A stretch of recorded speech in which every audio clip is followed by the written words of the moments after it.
Hello guys, welcome back. A very good afternoon to you. And today, one of my students asked this question, like how to draw this function. You can see on the screen, sine square x minus 2 sine x. So in this age of computers and graphics, graphing, calculators like Desmos, GeoGebra, this seems to be a really silly thing to do. That like why we will trace some curves with calculus. So I was actually telling my students that it's like peeking into the mind of the great poets or artists. Okay, and I realized that all they can draw the curve on a plane using some applications doesn't mean that you understand the curve very well. And that's why the curve tracing is in action today, and I will show how beautiful it is and how beautifully you can transform the ideas and see through the graphs beforehand actually. So let's get started. And what we will do first is this, that we will go through each one of the curve tracing techniques that we have learned, that we know. So first is the Newby test. Okay, so Newby test is the set of algorithms where you check the basic properties of a function fx, whether it's periodic, whether it's odd, even, or whatever values it can take. You can observe that a function, this function is actually periodic because sine x is periodic, and f of any periodic function is a periodic function with the same period. You can prove this actually. So I will not prove this. Is a very interesting basic ideas, but I will just set the statements and you can do it yourself as an exercise. So fx is periodic with 2 pi. So therefore, it boils down that if we just look into one such 0, 2 pi interval, we can, like take copies of it and make the entire function, right? So it reduces our efforts. We will just look into 0, 2 pi interval. So the next part asks that the next part of the algorithm of Newby tests is finding the spatial values at spatial points, the values, functional values at spatial points, like 0, pi by 2 pi, 3 pi by 2, and 2 pi are spatial points because that's where sine x cos x becomes 0. And if you observe this functional value, you'll see that at those points it takes the following values. Sorry for the very large part aberration. So f of 0 is equal to 0, and f of pi by 2 is minus 1, pi is equal to 0, and 3 pi by 2 is 3, and 2 pi is 0. So this is all about Newby tests. So next we move on to the continuity test, whether the function is continuous or not. And since sine x is continuous, sine square x is continuous, by the algebra of continuous functions, fx is continuous at all the points, and hence fx is continuous between 0, 2 pi region because we're interested in that interval only. The next part is the d1 d2 test, which actually helps you to get the main crux of the whole function, the graph of the whole function. This is the third point. The third test is the most important one. So let's see. So first of all, it's very easy to understand since sine x is infinitely differentiable at all the points. Since composition of functions, algebra of differentiable functions, by their algebra, we can get that f is infinitely differentiable at all points. That's pretty easy, and hence f is infinitely differentiable in open 0, 2 pi region. Thus, we have continuity, we have differentiability. Although this function is very good looking and working, not always it happens, but we are lucky here. So once we have the differentiability, whether it's differentiable or not, let's find out the derivative. So we get that f dash x is nothing but 2 cos x into sine x minus 1. Now what's next? From the derivative, we try to understand. The d1 d2 test tells you, where the function is increasing, where the function is decreasing, where the function takes maximum value, minimum value. That means where f dash x is equal to 0. So observe that to understand where the f dash x is less than 0, so we know that if f dash x is greater than 0, that means it's increasing. If f dash x is less than 0, that means it's decreasing. So we can find out where f dash x is fx is increasing, that means f dash x is greater than 0, and fx is decreasing where f dash x is less than 0. So we need to find out the sign of f dash x. So therefore, observe that since sine x minus 1 is less than equal to 0, since sine x is less than equal to 1, we get that the sign of this function f dash x is same as the sign of cos x minus cos x. Why? Because this is negative. Why? Let me annotate the whole thing. Since this is negative, this one is negative. So we get that this one, therefore we get that the next one.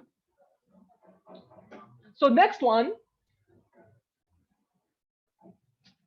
like since this is negative, we get that when therefore when cos x minus cos x will be positive, fx will be positive. So that means fx is the same sign as minus cos x.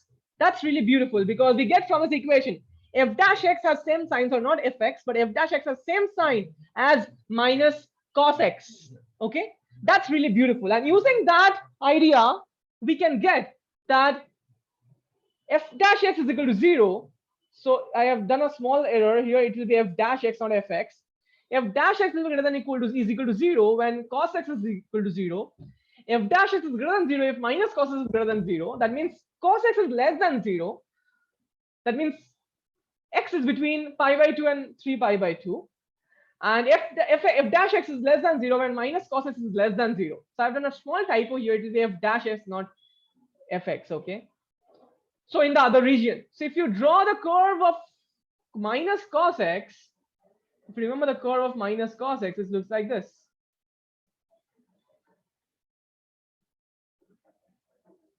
Cos x looks like this.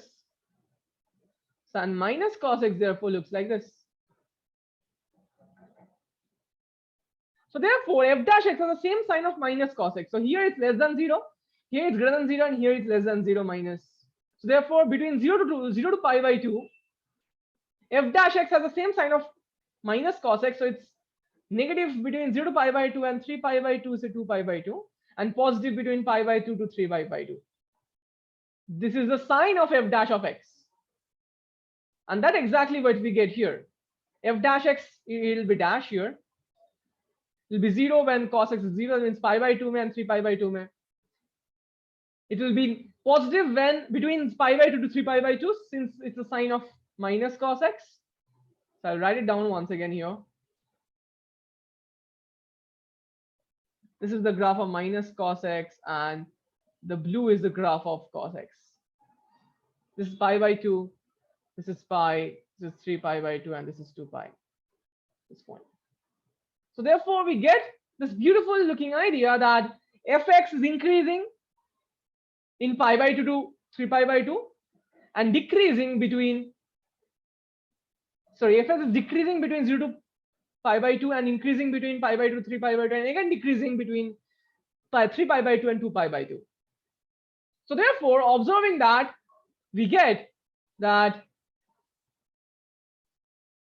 between 0 to pi by 2 is decreasing. You can see that from the notation here, it's decreasing. That means f dash x less than 0. Here it's increasing. Here it's increasing between pi by 2 to 3 pi by 2, and again it's decreasing. And we have calculated the values, right? 0 may, this may, this may. So we know that where the points are.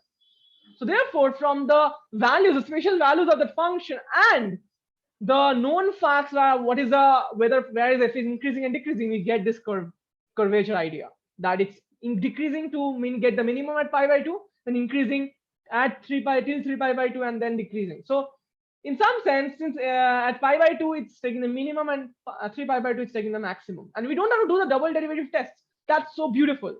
So if you do the D1 test, the first derivative test, very beautifully, very minutely and intricately, you will see that you will get the maximum without doing double derivative test. As it is, you have to do the first derivative test always.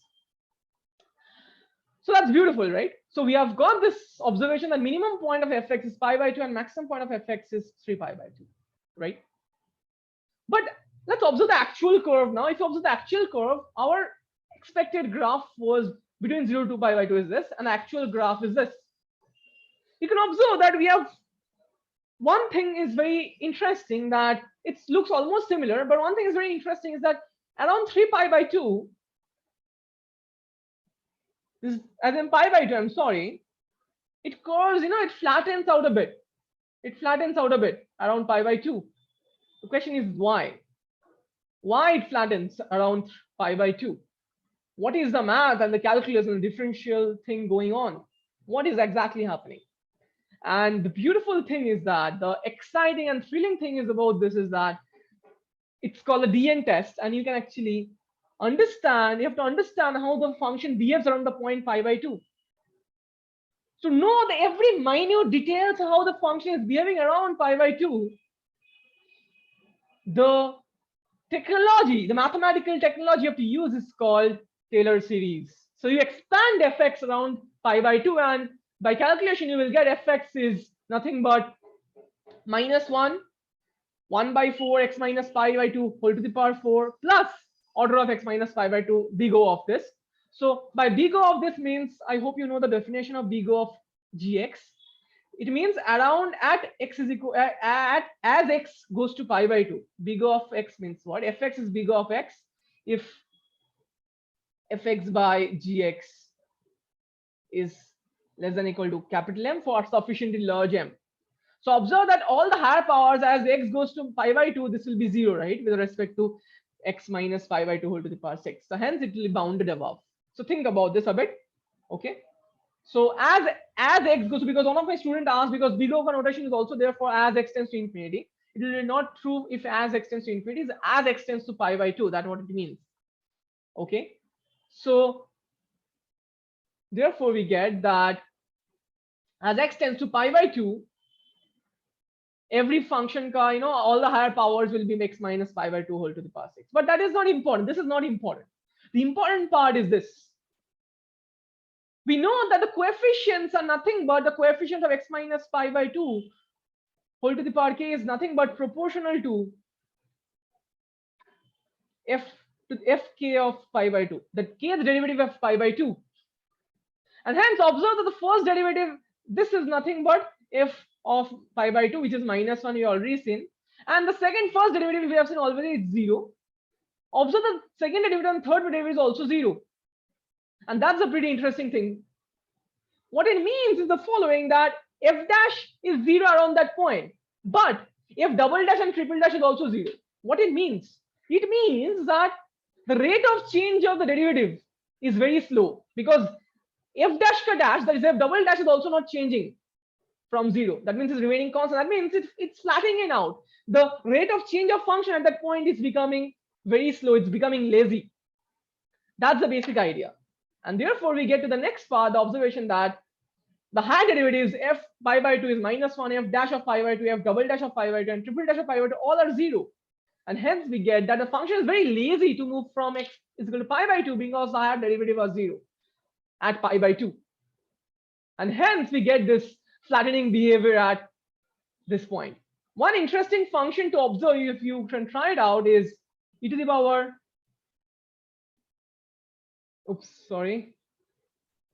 fx is equal to e to the power minus 1 by x square as x not equal to 0 and 0 of x is equal to 0.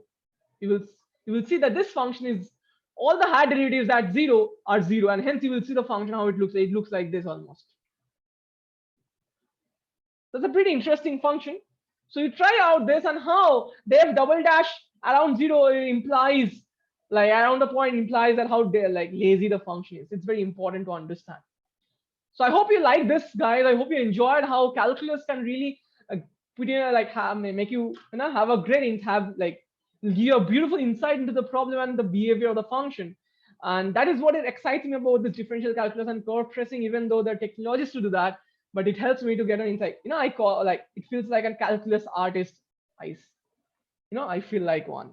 So anyway, so coming back to the practice problem, I have a practice problem for you, is that try out to do the same thing for sine 2x by 2 plus cos x. Try out the same thing, how the function behaves, using the same technologies, the same ideas, the same algorithms of curve tracing.